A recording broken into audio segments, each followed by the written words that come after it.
119. Un jour, on a posé une question au cheikh Ahmed al-Halawi en lui disant « Dans quel monde voulez-vous vivre ?» Il a répondu « Mais c'est simple, dans un monde où quand quelqu'un sort le matin avec des provisions et qu'il parte pour faire le tour du monde, il revient sans avoir consommé ses provisions. C'est-à-dire qu'il aura été reçu d'ami en ami, de frère en frère. » Ahmed al-Halawi. 120. Le prophète Mohammed alayhi salatu wassalam dit à Abu Talib: Ô mon oncle, je jure par Allah que quand bien même il mettrait le soleil dans ma main droite et la lune dans ma main gauche, afin que j'abandonne cette cause, je ne l'abandonnerai pas avant qu'il, Dieu, l'ait fait triompher ou que je sois mort pour elle. Ibn Hisham As-Sira An-Nabawiyya. 121. Un amant ne cherche jamais sans être cherché par son aimé. Quand la foudre de l'amour a percé ce cœur-ci, soyez assurés qu'il y a de l'amour dans ce cœur-là. Quand l'amour d'Allah croît dans votre cœur, sans aucun doute, Allah vous aime. Jalal ad-Din Rumi dans Mathnawi. 122. La première pensée propre à délivrer l'homme des attachements terrestres est celle de la mort. Et plus généralement et corrélativement, celle du caractère éphémère de toute chose. Cette méditation, qui implique également l'idée de la souffrance et qui est intimement liée à l'attitude du renoncement, illumine un aspect fondamental de notre existence. Elle peut donc servir de plan et de symbole pour une réalisation spirituelle, malgré son caractère apparemment négatif, car celui-ci se trouve forcément compensé par son aspect positif.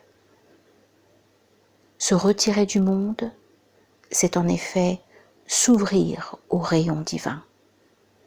C'est se disposer à connaître l'éternité d'Allah. Fuir l'impureté du créé, c'est se réfugier dans la pureté de l'incréé. Sortir de la souffrance, c'est entrer dans la béatitude. Fridtjof Schuon dans L'œil du cœur. 123. Le prophète Mohammed alayhi salatu wassalam a dit: crains Allah où que tu sois et fais suivre la mauvaise action d'une bonne action, elle l'effacera. Et comporte-toi avec les gens d'une bonne façon. Hadith rapporté par Abu Dahr, cité par Ahmed et Tirmidhi. 124. Suffit aux croyants ce qui suffit à une chèvre, une poignée de dattes sèches et une gorgée d'eau. Le croyant se nourrit et l'hypocrite se réjouit. Le croyant se nourrit parce qu'il sait qu'il est en route et qu'il n'est pas arrivé à la maison. Il sait qu'il y trouvera tout ce dont il a besoin. Hassan al-Basri. 125. Allah, qu'il soit exalté, dit: Ô fils d'Adam, je m'étonne de celui qui est certain de la mort. Comment peut-il se réjouir? Je m'étonne de celui qui est certain de la tombe.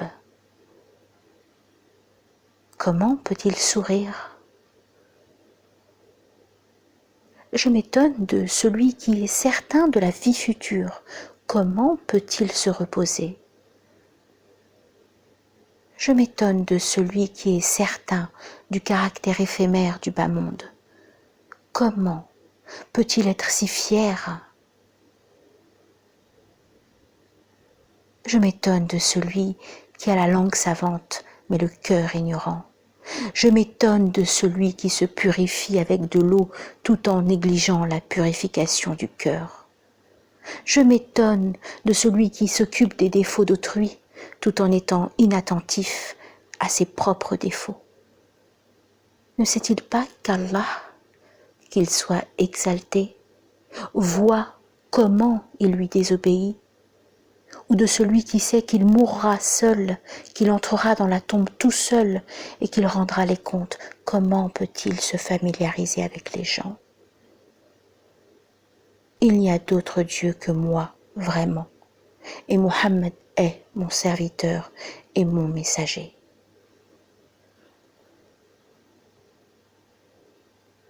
Abu Hamid al-Ghazali, dans Les exhortations sublimes.